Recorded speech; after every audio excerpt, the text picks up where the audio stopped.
Lift up the trumpets and loud let it ring. Jesus is coming again. Cheer up, ye pilgrims, be joyful and sing. Jesus is coming. Jesus is coming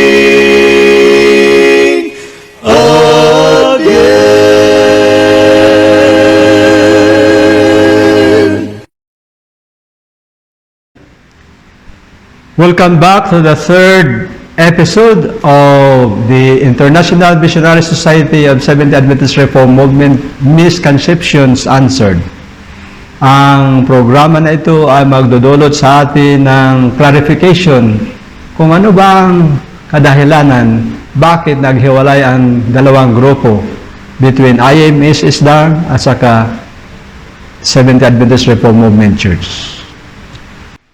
Bago po tayo magsisimula, let us invite the presence of the Lord with a special prayer. Let us ask Brother Solomon Tumagi to lead us in prayer.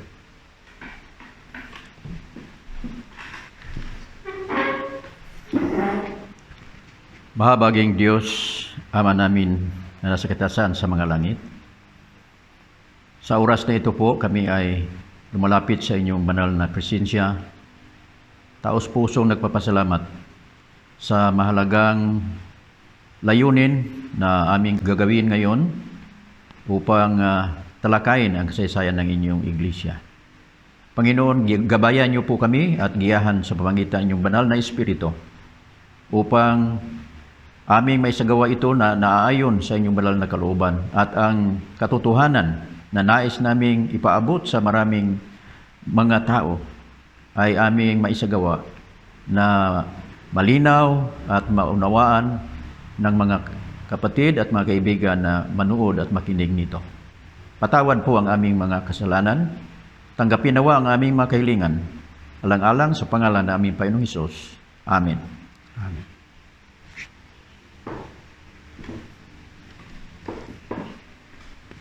Punta tayo sa misconception number 12. Ano ba talaga itong misconception number 12? Okay, ang number 12, ang treasury work ni Brother Kusil was appreciated. Ibig sabihin, walang anomaly sa kanyang trabaho as treasurer. Maganda. Oh, Kung totoo ito, wala naman tayong problema, di ba? walang problema kung totoo. At ayon po dito sa isang minutes in May 11, 1951, the work of Brother Kusil as treasurer appreciated. was appreciated. There Okay? was an appreciation. Tapos, meron siyang financial report. Yung financial report dito, klaro-klaro, merong pera na natira at permado ito ni Brother Kusil. Kaso lang, ayon po sa discussion sa panahon ng meeting, merong problema sa treasury. I-detalye natin yan mamaya kung ano yung mga problema. Pero hindi totoo na naka-eskapo si Brother Kusil sa mga questions sa mga delegado about his treasury work. Bakit po? The outgoing president and treasurer, Brother Kusil, was guilty of practicing financial mismanagement in that he kept the GC funds in his personal bank accounts and bank accounts of members of his family. Kung ano itong mga transaction na ito, mamaya i-discuss natin. So, ibig sabihin, hindi totoo na unspotted ang trabaho ni Brother Kusil sa kanyang treasury. Mamaya discuss natin yung mga anomaly. Okay. Punta tayo sa misconception number 13. Okay, si Brother Kusil kasama ang 13 na mga delegado hindi nagtakip sa kasalanan ni Brother Kisner at Korkman. At ang kasalanan ni Korkman ay walang ebidensya. Anong ibig sabihin hindi nagtakip, Brother Solomon? Ibig sabihin, hindi niya sinuportahan o kinampihan. Ibig sabihin, kung totoong may kasalanan, talagang May kasalanan. may kasalanan. Pero May walang- action talaga. Oo, may aksyon kung may kasalanan. At saka, ang kasalanan ni Brother Korkman ay walang ebidensya. Walang ebidensya daw. Okay. tingnan natin, ayon sa kanilang allegation, na 3 oras na discussion tungkol kay Brother Corpman. Grabe ang diskarte ni Brother Nicolesi para mag-akusar kay Corpman, pero wala daw mahagilap na kahit isa na ebidensya na may problema si Brother Corpman. Pero gaano ito katotoo? Meron bang confession na ginawa si Brother Corpman? Mayroon Tingnan siyang natin yung confession niya. Kasi yung Oo. confession, tama na yung ebidensya. personal confession Personal confession. sa May 17 in the afternoon. Sabi dito Minis na anong araw yun? May 17. Sa May 17 kasi yung kaso ni Corpman ay diniscuss during the session of May 17. Ngayon, ayon po dito, Brother Corpman confessed that he had proposed marriage to a divorced woman, Mrs. Richardson, and asked to be given pardon. Si Corpman man ang nag-confess in May 17. Sabi dito sa minutes, Brother Corpman confessed that he had proposed marriage to a divorced woman and asked to be forgiven. Now, let us analyze the statement.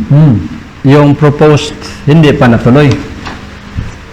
Yung translation kasi na propose nangligaw. Nangligaw. Ngayon, base sa ibang dokumento, they have good together, no? Lagi silang magkasama. At mayroon pang statement ng mga taga roon sa Canada na they live in the same house and together they travel in the car for ilang mga miles.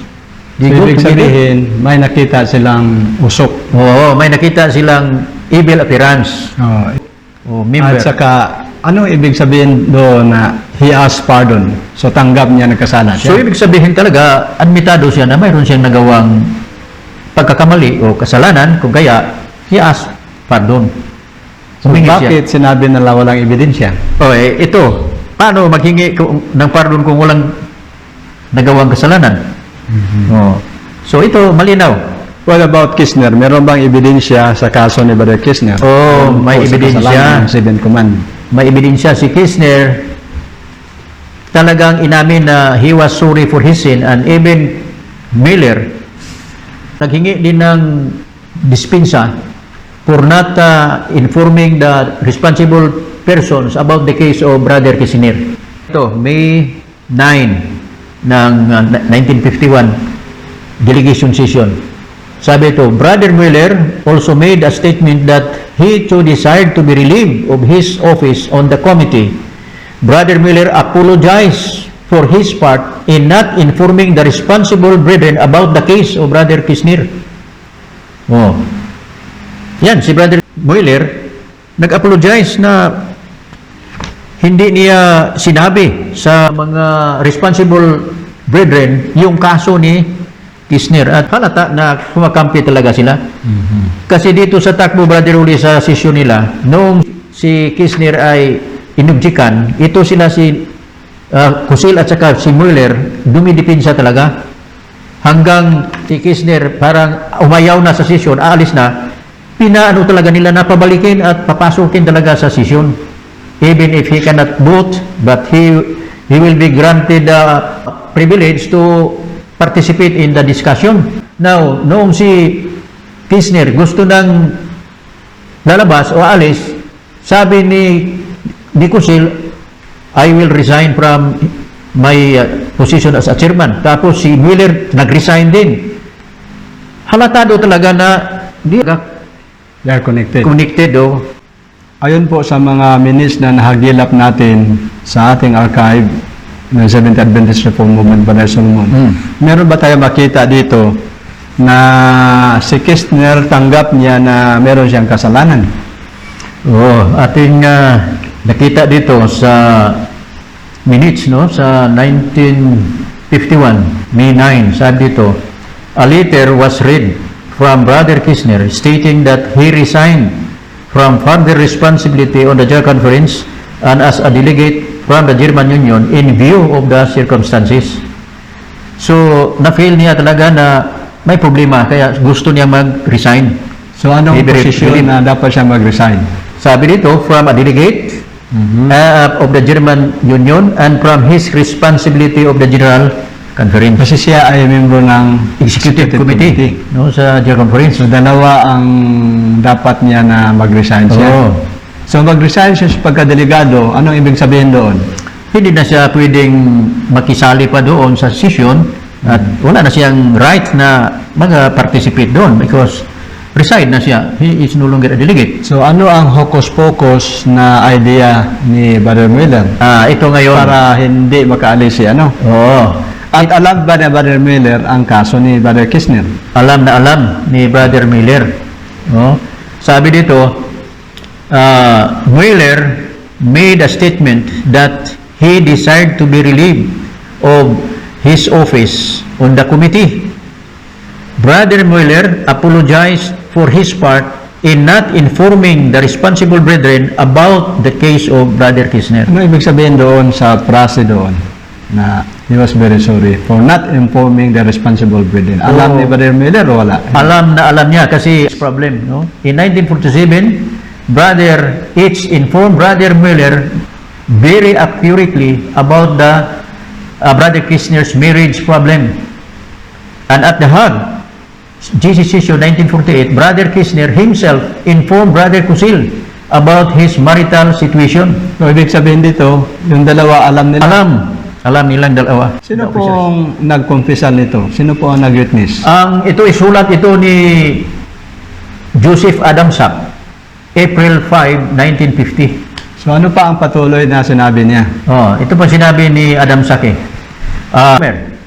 In former years, a worker became familiar with a sister. He was rebuked and deposed from his office. And that was right. Brother Kisner, however, is even rewarded for his sin as he is promoted to a higher office as a member of the General Conference Executive Committee since 1948. On top to that, he also became the principal of the missionary school at Spili. Just imagine, brethren, an adulterer in the General Conference, can that be the voice of God? Wow. Matindi ito. So matindi itong Sulat. criticism ni Brother Joseph Adamsak. So, meron ba tayong makita na discussion about the case of Kisner sa panahon ng General Conference session sa 1951? Ano po ba ang hocus-pocus na ginawa ni Brother Miller para ito. manatili Brother Kisner. Kisner doon sa meeting hall? Kasi mayroong mga delegado na sama niya ni Brother Labrick, Brother Nicolisi, Brother Laikumski, na Yung 11. talagang gusto nilang linisin ang delegation nung panahon na yun. Pero, ito naman si Miller at saka si Kusil, kanilang binipinsahan. Kaya hindi totoo yung sabi na hindi kinampihan. Kita natin dito. Ang kasalanan ni Ito tingnan natin. Kisner at saka ni Kortman. Sabi ni Mueller, Brother Mueller moved that Brother Kisner be asked to return to the assembly to take part in the discussion in an advisory capacity. So, At naaprubahan. aprubahan, this was carried. Majority kasi sila eh. So, ang problema dito, kahit yung 11 ayaw, 14 ay bumoto. 14 ay marami, Lusot. ano mangyari doon? Carried. Carry pa rin. Kahit Kaya- ayaw pa ng minority. Kaya ito yung mga ito yung stress na nakadagdag sa 11. Wala pang separation doon. Wala pa. Pero from the very Anong start, pitsa yun? kuha na ito eh. May 9. Malayo pang separation. Malayo pa. May 9. Pero nag-start kasi May 7, nag-start na yung kaso ni Kisner. Aha. Start na. 3 days. So, paki-explain sa akin kung anong ibig sabihin na he can be an advisory Capacity. leader inside. Oo. Kasi pag delegado ka na nag-resign na, hindi ka na pwede makastay sa loob. Oo. Once na na-disqualified man siya, Aha. so hindi na siya pwede sa Discussion sa doon loob. sa discussion. Wala na siyang boto. Pero dahil sa support, backup nitong mga influential men Mueller, Vice 14 President. sila eh. Oh, 14. Talagang kahit illegal, nakirid. Oo, so ibig Nakapasok sabihin, na natili sa loob. Kahit hindi na siya delegado. so ibig sabihin, hindi ang culprit dito, hindi lang si Cosil at saka si Mueller. Hindi lang. Yung kasama Kasama yung nilang 14. yung nag-approve. So, yung approve na manatili. Oh, ito yung mga gibanggit, Brother Rulin, na irregularities, yung sabi nila ni Saunsi. Irregularities in the proceeding sa session. So, actually, kahit irregular pa yung ginawa ng 14, pero is that policy o principles ang concern sa araw na yan? It involves principle kasi 7 commandment ito eh. Yung adultery, sabi ni Adam Sack, an adulterer in the General Conference. So, hindi tinawag yung concern sa kanyang kasalanan. No. Nagiging membro pa ng executive committee. Oo. On top of that, he became principal ng missionary school. Oo. Paano bang isang tao nakasala ng 7 commandment ay magtuturo sa missionary school to prepare young people to become a minister in the future? Oh, Pwede ba yun? hindi na siya ma-qualified. Mabigat ang kanyang kasalanan eh. So, meron tayong stenographic report sa nangyari sa 1951 tungkol sa kaso ni Brother Kishner. Basahin daw natin. Nakasulat doon. Sabi ito, from the long discussion about Kishner, whether or not he could be accepted as a delegate, the position of those who defended him was made clear. Klaro. Sabi ito, Brother Stewart spoke on the question of Brother Kishner's delegation. Then he asked Brother Cosell, is such a case considered an offense against the principles in your field? Brother Cosell evaded the question. So dito, Tayo muna. Yung salitang evaded the question. Anong ibig sabihin doon? ibig sabihin, iniwasan niya, hindi niya sinagot yung point ni Brother Stewart. So that is a sign na talagang Kumampi siya. depensa siya. Depensa. Yan, prueba yan. Kaya mali yung sabi nila, hindi nagdepensa si Cosell. Ano pa ang sagot ni Brother Cosell? Sabi ni Cosell, sabi niya, he evaded the question. Brother Cosell said, I stand with Brother Kishner because he stands with me.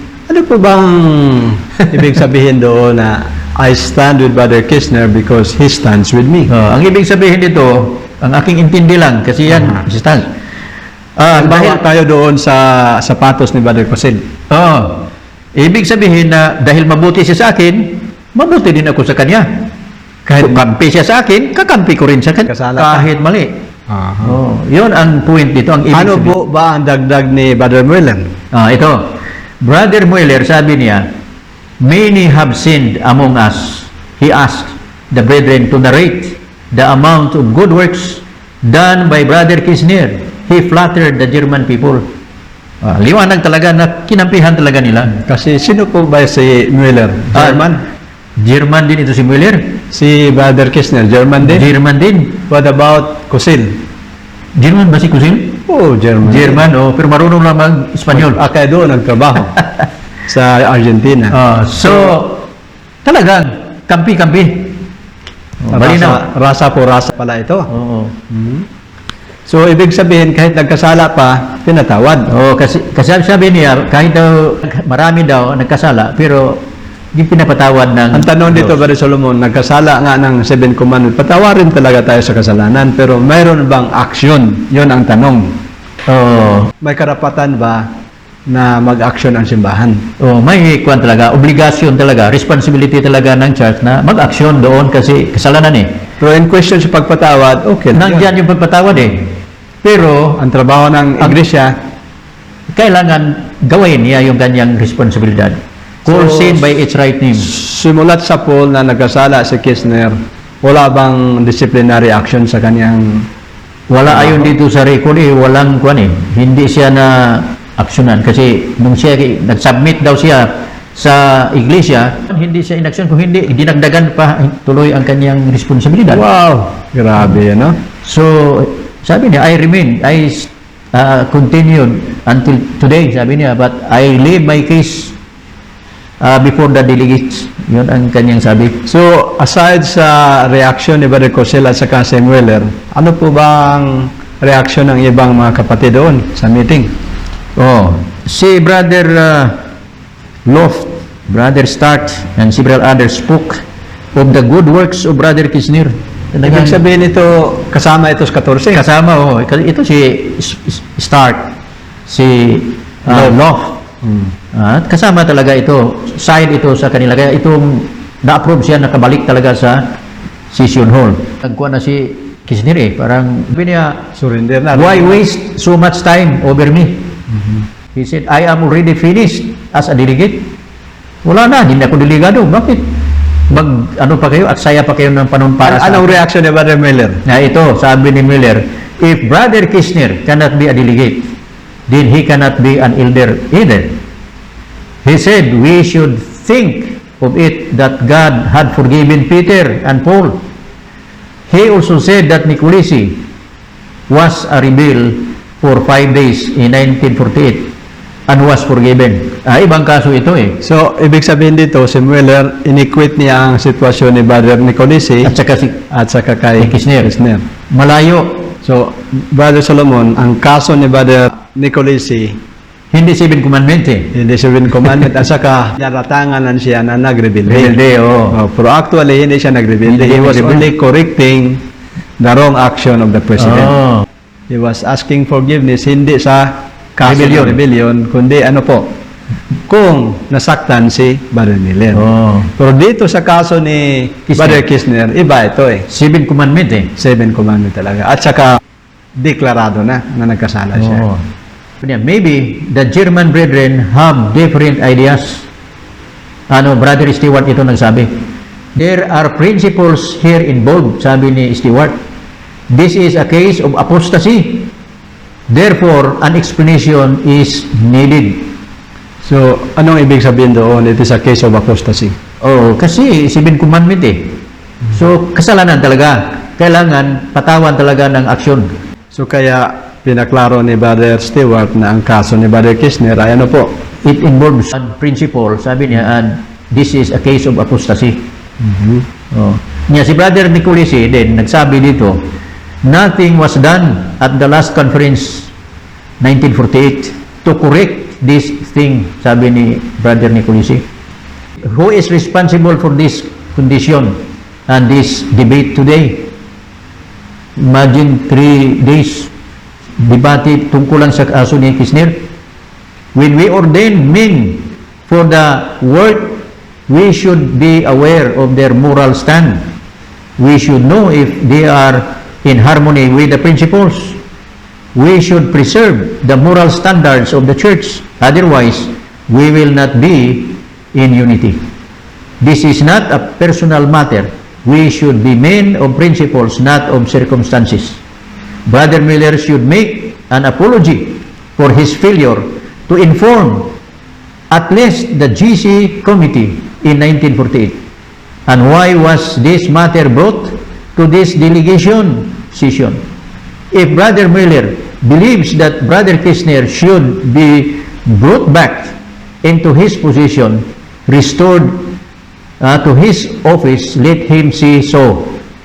So, dito po, makita ninyo ang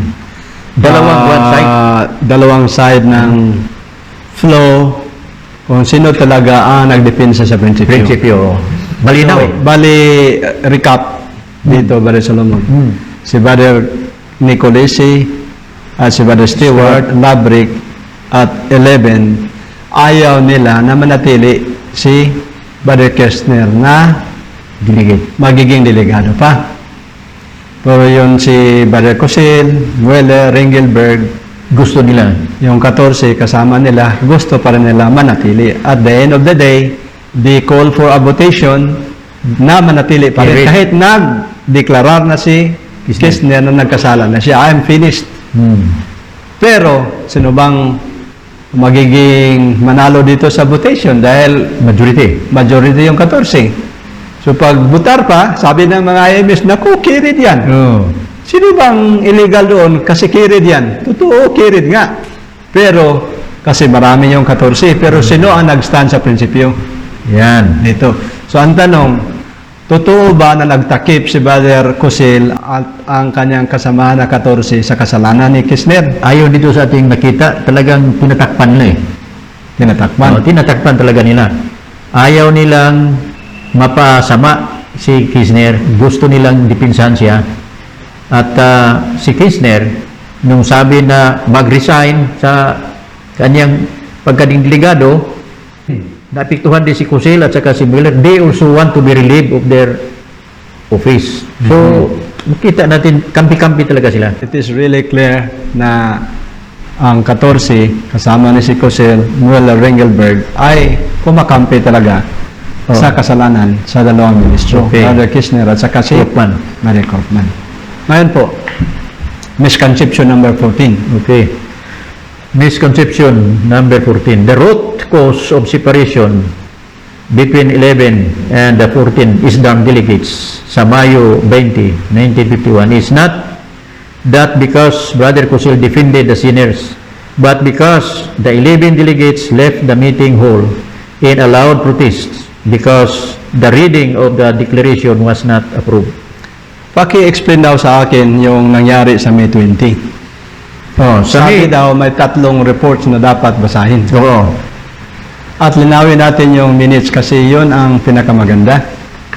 Kasi Oo. pag hindi tayo malinawan doon, ay mahirap talaga maggawa ng magandang decision. Ayon po sa minutes, May 20 kasi ang session nila, last session nila is May 18. Ay Friday yun. May 19 Sabado, wala silang session. So May 20, nag-resume ang ilang session. Now, ayon sa minutes, in the opening of the business session, the delegation on May 20, Brother Stewart, the session secretary, asked for permission to read 3 reports. The minutes, the report of the meeting of the delegates at Utrecht, and the declaration submitted by the delegates connected with the assembly. The first 2 reports were accepted, but opposition was made to the 3rd report. So meron 3 reports na dapat basahin. Oo, mayroon 3 report eh. Ang isang motion, may segunda, ay valid na yun talagang dapat it should be implemented kasi may motion eh, and it was seconded. Pero it was overruled. Parang baliwala ni Ringelberg na chairman yung motion and seconded motion. So ibig sabihin, approve na to be read. To be read, oh, kasi gi-move and it was seconded eh. Ang problema, gi-overrule ng chairman ayon dito. So ibig sabihin pala, ay irregularities ng administration. Oh, another irregularities. Ibig sabihin, para maintindihan ha, ay yung pangatlo na Reports. in connection with the session ay moved, seconded, and carried. Oh, it was moved. A motion was carried that the report be read. So, ibig sabihin ang carried, voted. Na, Oo. Naprobahan yun na basahin. Oh, Pero, Overruled ng chairman. ibig sabihin, may authoritarian power yung chairman. So, ngayon po, yun, anong resulta nung na-overruled yun? sabi ito, Brother Cosil made some further accusations against those who supported the declaration. Nag-comment na si Cosil, Hindi pa nabasa. hindi nabasa. Nag-comment na kasi gi-overrule man ng chairman. Aha. So, nagkagulo na. Nagsalita ito si Cosil laban doon sa mga nagpirma, yung nagsuportar sa deklarasyon. And then the chairman refused to permit any reply from the accused to defend themselves. Hindi na binahintulutan ng chairman na sasagot yung gi-accuse. Ibig sabihin yung nagpirma sa deklarasyon. And sabi ito, and while at the same time, the chairman permitted non-delegates who were present to enter into the discussion. Yun, lalo ng irregular, nagkagulo. Talagang grabing irregularity doon nangyari. So, okay, let us synthesize. Oh, Ang pangatlong report was moved, seconded, and carried. ayon dito sa minutes. So, kung parliamentary procedure, it should be read. It should be kasi Pero ang problema dito, malaki ang poder ng chairman kasi he overruled it. The moment he overruled it, nag-akusar si Brother Cosel sa mga nagsulat sa declaration na yan. Nung nag-akusar si Brother Cosel, another authoritarian action ni Brother Ringelberg, kasi ayaw niya pasalitain yung mga kapatid na pumirmawa doon sa declaration na yan. Habang may isang tao na hindi delegado, binigyan ng panahon. Yan. So what is that? Irregularities yan. That is irregularities of the meeting procedure. Abuse of That is abusing of power. Power. Okay, susunod. Ano po nangyari? Ngayon, dahil hindi pahinintulutan ng chairman, a further vote was taken and the majority of the delegates decided not to hear the declaration. So, ibig sabihin, kasi 14 sila, marami sila, overruled talaga. Overruled na. So, at this point, the liberty of the delegates was taken and no discussion was permitted. And Brother Cosel again spoke and insisted that the order of the conference should proceed. But the case of Brother Koopman, whom he was defending, was opened again and it was entirely out of order. Okay. I-analyze natin yan, ha? So, ibig sabihin, pero merong botasyon, approve to read the declaration. Pero, overruled. Ngayon, inakusar ni Cosel para maintindihan ng delegasyon na merong problema yung deklarasyon na yan, parang something fishy, no? Na mag-apik ni Brother Cosel at saka ni Mueller sa leadership, kaya inakusahan ni Brother Cosel yung sumulat sa deklarasyon na yan, tumawag ng bagong botasyon yung chairman, anong nangyari, carried na hindi nabasahin. Hindi nabasahin. So, ibig sabihin, kasi mayorya sila, 14, may power na disapprove yung pagbasa. Pero habang nangyari yun, nagsasalita si Brother Cosel, defending the case of Brother Koopman. Hanggang sa the liberty of the delegates were controlled, ano mangyari? So when Brother Koopman began his remark, several delegates left the meeting. Kaya dito i-analyze natin, ano po ba ang rason bakit lumabas yung unsi? Basta-basta lang lumabas yung unsi na walang dahilan? Irregularities. Yun ang pinaka-main reason. Palagay ko, yung nangyari doon sa 1951 ay dahil po sa deklarasyon na yan. Totoo yun, di ba? Deklarasyon talaga. Ang laman doon, pero ang deklarasyon na hindi binasa, takot yung 14 dahil yung deklarasyon na yan ay kapahayagan sa mga problema sa administration. So kung isummarize natin yung deklarasyon, meron tatlong importanteng punto doon. Ano ba yung tatlong importanteng punto? Sabi dito, financial irregularities of the treasurer. Pangalawa, administrative mistakes in choosing delegates.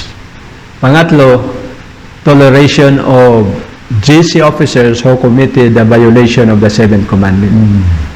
So, bakit natakot yung 14 na basahin itong deklarasyon? Because it will be pointing the problem of the administration. Kaya hinirangan nila. So, hindi totoo na basta-basta lang lumabas yung unsi. May dahilan yun. mabigat na dahilan. Kasi ito ay controlling the rights of the delegates. Since they are Minority. 14, majority sila, at saka ang chairman ay kakampi sa kanila, ano mangyari? They can control the session. So ano pa bang purpose manatili ka doon sa loob na kontrolado na ang session? Kahit ayaw mo pa, ay wala kang magawa. So lumabas talaga. So ang totoo lang ay kinaltas o kinuha o they take away the right of all the delegates. Of some delegates, I should say. Kaya balikan natin yung tatlong rason na napaloob sa deklarasyon na yan. Una, financial irregularities of the treasurer. Pangalawa, administrative mistakes in choosing delegates. Pangatlo, toleration of GC officers who committed the violation of the Seventh Commandment.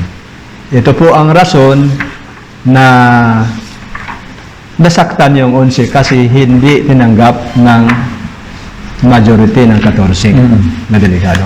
Ano po ba itong financial irregularities? Isa sa mga problema sa financial irregularities, sulat ito ni Brother Kusil kay isa sa mga kapatid, no? Penates Kugata ito. We ask you to transfer to Mr. Antonio Romanos Rosario all the money of the publishing house that you have available as advance payment for future orders. Signed, Carlos Kusil, Angel, Rosa, and Ruth. Dated May 11, 1951. In 1953, the Argentine Field Conference demanded from Kusil the money of the publishing house that he spent amounting to over $5,000 which he never paid.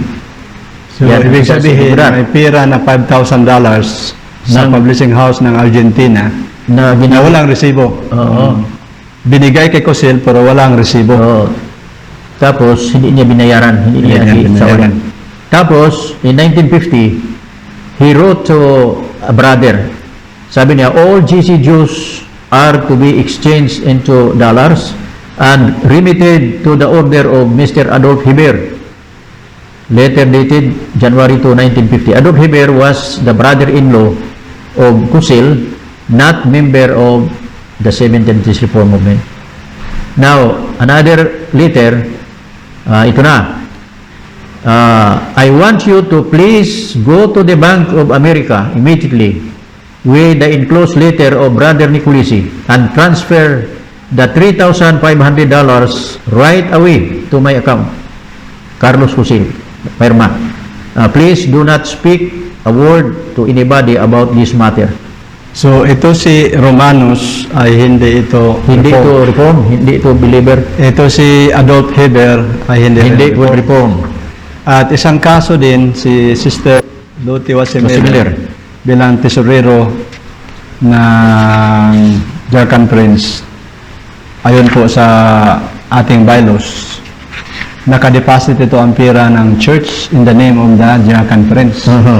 Pero gusto ni Brother Kusil ipa-withdraw at saka i-deposit sa kanyang personal account. Ang tanong dito, Brother Solomon, pwede ba na ang pera i-deposito sa pangalan ng hindi reform? Ay, hindi talaga pwede.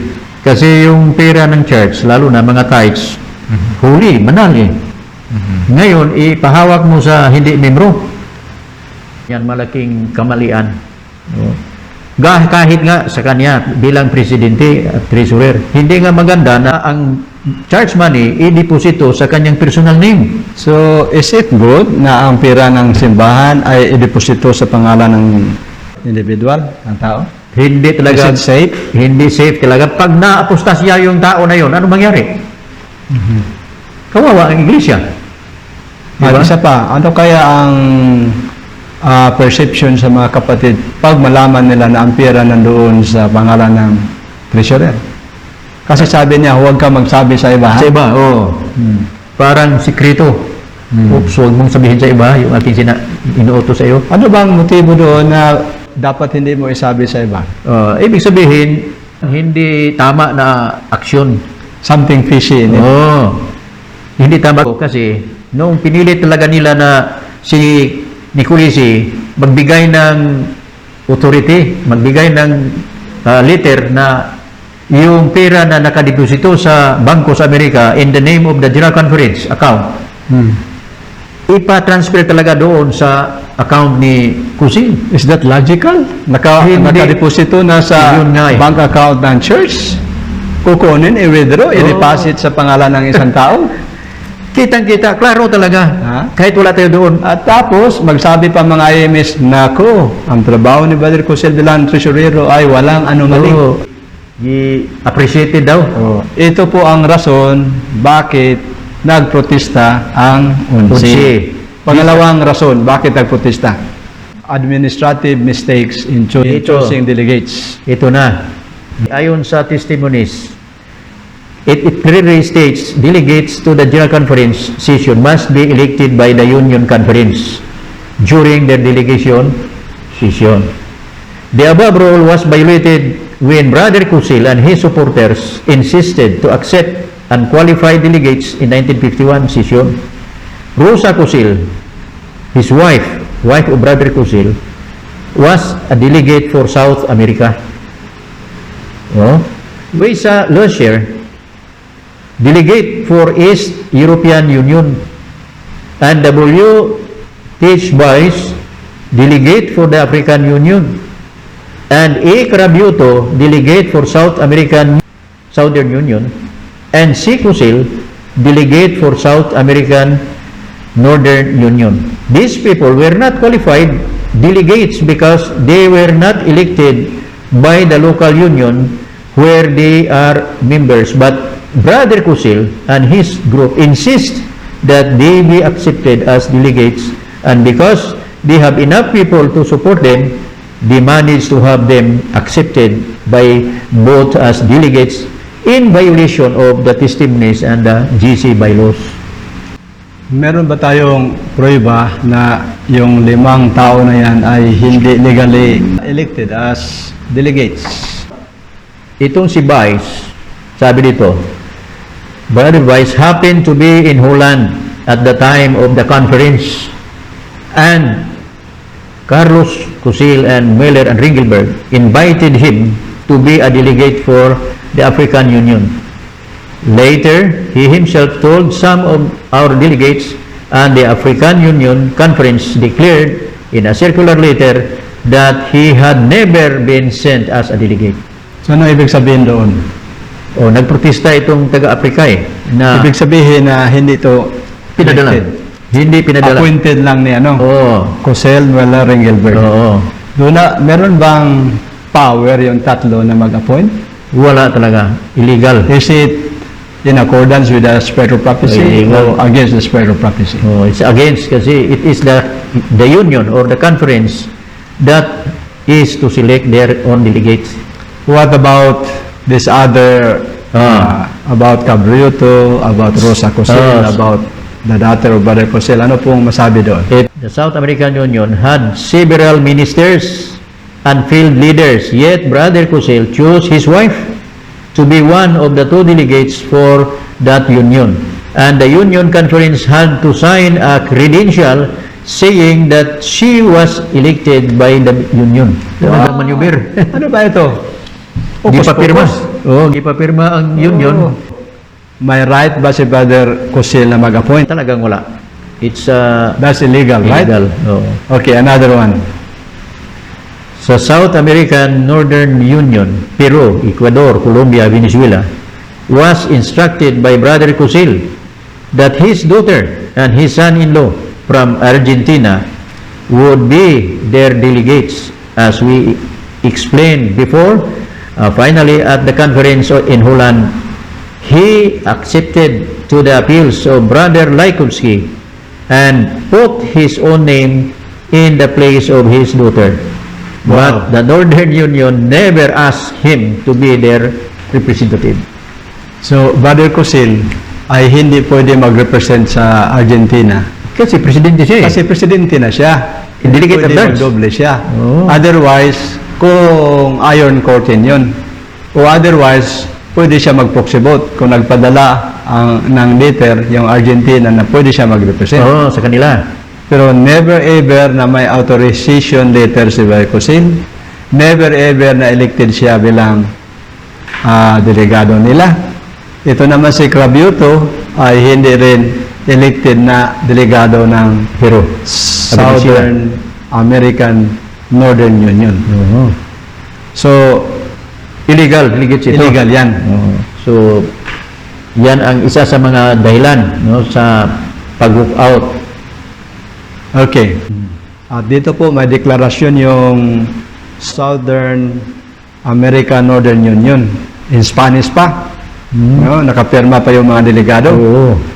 So, sabi nila na los delegados presentes a la Asamblea de la Unión Norte de los Adventistas del Séptimo Día Movimiento de Reforma celebrada en Lima, Perú desde 26 hasta 28 de febrero de 1963 declaramos retrosivamente que el nombramiento del hermano Ángel Cravioto y Ruth Cosel de Cravioto como delegados de esta unión para la Asamblea de la Conferencia General celebrada en Holanda fue hecho arbitrariamente por el hermano Carlos Cosel, padre de los mismos, abusando de las atribuciones como presidente de la Conferencia General. Ayon po sa deklarasyon nila na nag-abusar itong presidente na hindi nila pinadala ito si Angel Cravioto bilang delegado ng Southern American Northern Union. So, ano yan ni Cosel? Appoint lang. Appoint. Okay. So, Yung tatlong rason na nandoon po sa deklarasyon na yan na dahilan bakit umalis sa ng session. protesta yung 11 ay toleration of GC officers who committed the violation of the Seventh Commandment. Ano po ba ang prinsipyo involved dito? Yan. 1 Corinthians 5, 1 to 13, violators of seventh commandment to be disfellowship from the church. Testimonies to ministers, 426 to 428, ministers guilty of violating the seven commandments must be separated from the work forever. Brother Cosel's attitude towards the sin of adultery is unacceptable and unbiblical. It seems he wanted to introduce in the Reform movement a new principle that ministers guilty of the seventh commandment should just make a confession and remain in the ministry. This is a serious violation of a thus saith the Lord. Esteemed So, ministers. ano po ba ang history ni Brother Kirchner? Tingnan natin. Kasi may history dito si Brother Kirchner. In 1945, Brother Kirchner violated the seventh commandment, and Brother Mueller, then GC president, did not disfellowship him. In 1948, during the GC session, Brother Cosel and Brother Mueller allowed Brother Kirchner to be elected as GC committee member and as a regular minister, even though they knew of his sin. 1949, Brother Adam Sack from the American Union exposed to the church the sin of Brother Kirchner. On March 1949, Brother Nicolisi asked Brother Cosel to remove him from his office based on the bylaws, but instead, Brother Cosel made him the principal of the missionary school in Germany. In 1951, during the session from May 6 to 10, for 5 days, Brother Cosel and Brother Mueller keep on defending Brother Kirchner to remain as delegate, GC Executive Committee member and minister. But Brother Kirchner admitted his sin and resigned as a delegate from the German Union, as a committee member, as a minister, and as principal of the missionary school. So, ito po ang history ni Brother Kirchner. Ang history ni Brother Kaufman, nalaman natin kanina, na si Brother Kaufman ay nagkumpisal. That he Na proposed. meron siyang proposal, nag-propose siya sa isang babae na divorcee. At he asked for pardon.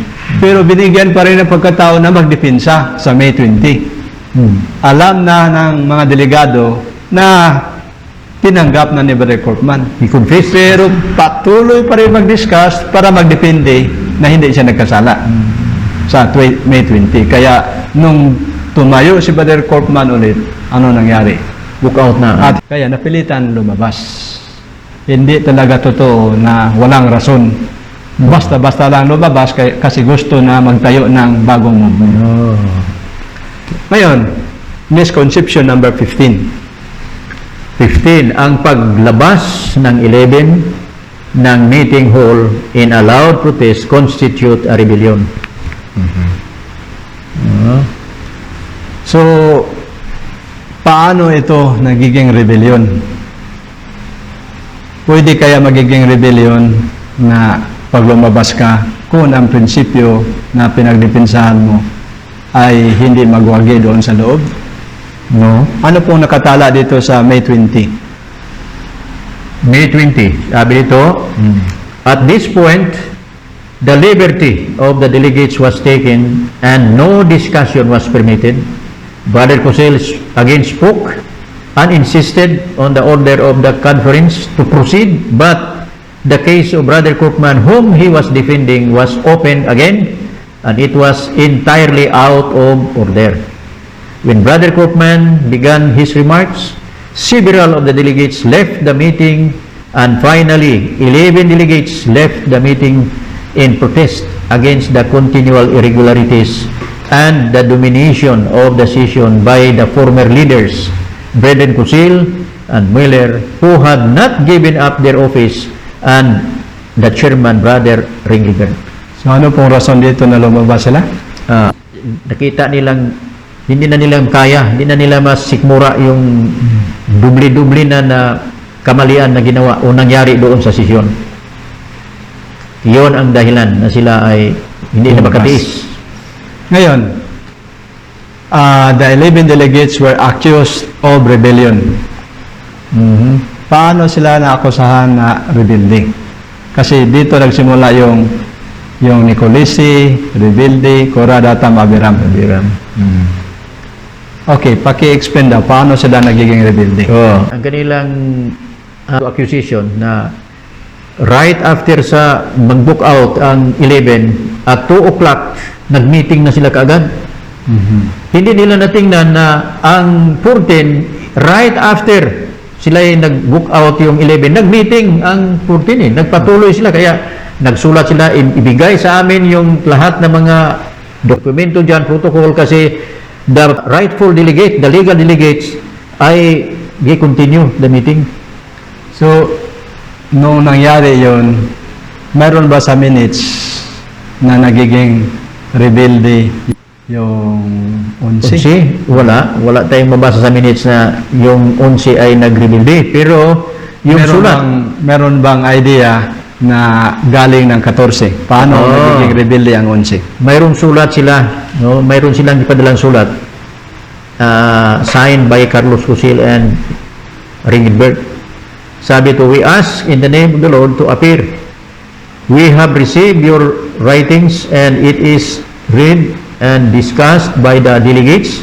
We get the conviction that we should look at you in this situation as a rebellion because we want to follow the biblical way.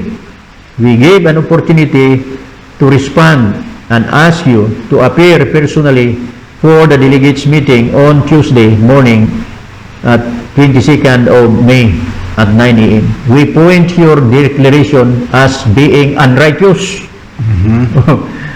And yan ang sulat, no, galing sa 14, signed by Carlos Cosel and Ringelberg. So, doon pa lang sa panahon na yan, May 21, gideclare na nila na rebellion. Paano sila nagiging rebellion? Kindly explain to us. Ang kanilang point kung bakit rebellion, kasi hindi daw nagpasakop sa higher authority. Kasi pinapasok ulit. Kasi sila daw ay nasa higher authority, presidente si Cosel. Hindi nila alaala na after sila nag-report sa kanilang session, after reporting, hindi na siya nag-stop na ang iyang responsibility. Kasi may bago ng chairman. May bago ng chairman. Lead down na sila dapat, pero hindi nag-lead down, pero in effect, talagang lead down na kasi wala na silang Ang nakaabala lang doon na dapat sana yung lead down na ang gagawin, yung pag-insert nila sa kaso ni Koopman, yun ang 17, si Koopman ang nagsasalita, samantalang dapat na sana mag-lead down sila noong panahon na yun. Hindi. Kaya lumabo. Ngayon, still they claim na authority pa rin sila. When in fact, libel na sila noon sa panahon na yun. Libel na. Private na sila, wadili na sila officer. Ngayon, bakit sila makasabi na rebellion ang kaso ng... Kasi tinawag sila na papasok ulit. Walang rason, walang dahilan na sila babalik doon. Kasi the same procedure, ang kanilang request na basahin yung sa harapan ng delegation, yung deklarasyon. Pero ayaw nila Gusto nilang basahin, pero yung kaso muna ni Koopman ang tapusin, diskasan. Samantalang nakita ng 11 na hindi appropriate yung kaso ni Koopman, that is local problem, it should be discussed hindi dito sa GC delegation session. Exactly. Eh, yun ang mga irregularities na hindi matanggap ng Onse. konsi. So, pag ibig sabihin, nung hindi sila pumasok ulit, kung tinawagan, pasok kayo, kasi ayaw na lang pumasok, that constitute rebellion. Rebellion. No, that is not rebellion. Wala tayong mabasa na pag-book out sa session hall is to be considered as rebellion. So, may mabasa ba tayo sa Spirit Prophecy na pwede tayo mag-protest? Mayroon tayong mabasa eh. Sabi ng Spirit Prophecy, manuscript 72, sabi ni Sister White, when there are men in the church who love riches more than righteousness and who stand ready to take advantage of their fellow men by unjust dealings, shall we make no protests? And when men standing in the position of leaders and teachers work under the power of spiritualistic ideas and sophistries, shall we keep silent for fear of enduring their influence while souls are being beguiled? So, kasalanan ba gumagawa ng protesta? Hindi kasalanan kasi yun binanggit ni Sister Ilma. Meron ba- protest? Ang tanong dito, Brother Solomon, sa meeting na yan, meron bang tinatawag na unjust dealing Meron. with our fellow men? Oh, mayroon eh. Yung rights ng 11, di-abuse nila eh. So that is unjust dealing on the part of the 11 delegates. Yung rights nila, hindi girespeto eh. So, ibig sabihin, shall we make no protest? Oh, mag-protest talaga. Pwede ba tayo mag-protest o hindi? Pwede. Ayon doon sa Spirit Prophecy na yun. Okay. So, yung paglabas doon sa meeting hall, kasalanan yun? Rebellion yun? O ano ba yun? Right ba ng delegado na lumabas? Mayroon pa yung tulot ng Spirit Prophecy. Pwede tayong lumabas eh. Sige, Ayon basahin dito natin. sa manuscript 21, 1888. Sabi, I have pledged myself by a solemn vow to God that whenever this spirit of content and kindness and want of love should exist, I would lay it out in clear lines before my brethren, show them the sinfulness of their course, and with decided testimony turn the current if possible. If I could not succeed, then I would withdraw myself from the meetings, for I am afraid to be in such gatherings lest I shall be leavened with the prevailing spirit. So, ang nangyari doon po sa May 1 to 20, meron bang chances na yung spirit of contempt, unkindness, and want of love nag-exist ba doon sa loob? Nag-exist talaga. Nag-exist. Paano mo yan ma-explain? Oh, yung side ng 11, no, yung kanilang hinaing na valid naman talaga. Mayroon silang point eh. Yung gi-ignore sa leadership, no, sa nag-chairman at saka yung nagsuporta sa chairman. Di-ignore it, kanilang gi-bypass. Hindi nila pinansin. Hindi na yan pag-ibig. Oh, wala sila That is talaga. abuse of Abuse. authority. Oh, di Kaya abuse. sabi dito, pwede ba mag-withdraw sa meeting? Pwede, sabi ni Stewart. I would withdraw myself, for I am afraid to be in such gatherings, lest I shall be leavened with the prevailing spirit. Meron akong special na tanong sa inyo. Sa nangyari doon sa May 1 to 20, meron bang prinsipyo na involved doon? Meron talaga. Yung pagdepensa sa mga nag-admitar na mayroon silang nagawang kasalanan. At saka, Okay lang yung administrative problem. Matolerate natin yan. Yung halimbawa, yung pag-elect ng mga delegado, pwede pa yan mapatawad. pwede ma-adjust yun eh. Pwede pa. Yung treasury, pwede mo na mabayaran. Okay, hindi man nawala ang pera, pero na-deposit lang sa pangalan ng ibang tao, hindi man nawala, nandoon pa rin yun. Pwede pa yan matolerate. Pero ang hindi matolerate dito, yung toleration ng kasalanan sa Seven Commandments. Yan. So ngayon po, ano po ba ang meaning ng rebellion? Kasi palagi sila akusar eh. Yung Unsi ay rebelde, kura datam abiram. Ano ba talaga ang sinabi ng Spirit of Prophecy? Dito, Brother Solomon, mabasa natin sa isang aklat ng volume 5, Testimonies for the Church, page 66, nagsabi dito, if you seek to turn aside the counsel of God to suit yourselves, if you lessen the confidence of God's people in the testimonies He has sent them, you are rebelling against God. As certainly as Korah, Datan, and Abiram. So ano po bang ibig sabihin ng rebellion? Yun ba ang paglabas ng meeting hall? Hindi. Yun bang hindi pagpasok sa meeting hall kung tawagin ka dahil yung mga tao doon sa loob ay hungry ng power, high-handed persons, high-handed authority, hindi ka papasok. Yun ba ay rebellion? Hindi, ayon doon. Ayon dito sa Spirit of Prophecy, ano yung rebellion? Tulad ni Korah, Datan, and Abiram. So, ang rebellion sabi na if you turn aside the counsel of God to suit yourselves, if you listen the confidence of God's people in the testimonies, you are rebelling against God. So, yung action ng 14, they listen The confidence of the Spirit of Prophecy, the testimony about violation of 7 commandments. Is that listening? Talagang they listen or weaken the confidence of God's people in the testimonies. And then, they are covering sin.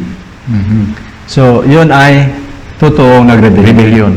Bueno, mga kapatid at mga kaibigan, para sa ating pagtatapos, ating hilingan si Brother Rolly Dumagit para sa ating closing prayer.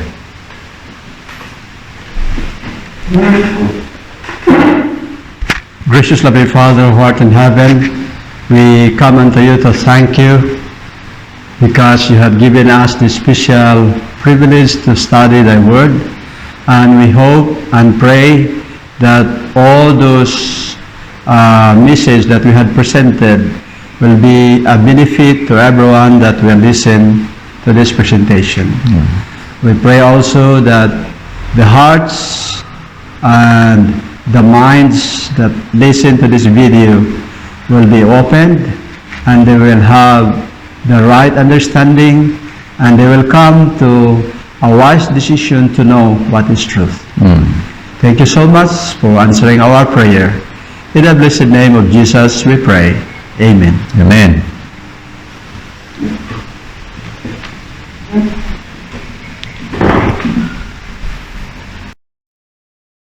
We have this hope that burns within our hearts, hope in the coming of the Lord. We have this faith that Christ alone imparts, faith in the promise of His words. We believe that time is here when the nations far and near shall awake and shout and sing, Hallelujah, Christ is King. We have this hope that burns within our hearts. Oh,